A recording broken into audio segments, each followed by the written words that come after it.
என்ன பாவம் பண்ணிட்டாங்க படத்தில், பெண்கள் என்ன பாவம் பண்ணிட்டாங்க அந்த படத்தில்.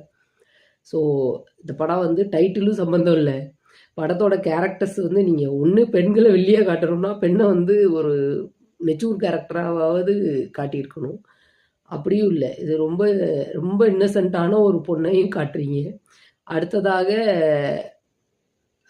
திரும்ப ஒரு முற்போக்கு அரசியல் தளத்துக்குள்ள பெண்கள் வரக்கூடிய பெண்களுக்கு வந்து பெண்களை வந்து சிறுமைப்படுத்துறது அது ஒரு பெரிய விஷயம். நீங்கள் வருவீங்களா? சாதாரணமாக வருவீங்களா? யாராவது முற்போக்கு அரசியல் படித்தோடனே படிக்கிறதுக்காவது வருவீங்களா? பெரும்பாலும் கேட்டுட்டு அப்படி காது புத்திட்டு போகிறவங்க இருக்காங்க, கண்டுக்காமல் போகிறவங்க இருக்காங்க. அந்த மாதிரி நிறைய பேர் இருக்காங்க. இங்கே தனக்காக மட்டும் பயன்படுத்திக்கிறவங்க இருக்காங்க. இது மாதிரி நிறைய வெரைட்டி ஆஃப் பீப்புள் இருக்காங்க. அதில் அந்த பெண் வந்து படிக்கிற மாதிரி காட்டுறாங்க, பெரியார் புக்ஸ் எல்லாம் படிக்கிற மாதிரி காட்டுறாங்க. அது ஸோ அது வந்து ஒரு ஆரம்ப கட்ட நிலையாக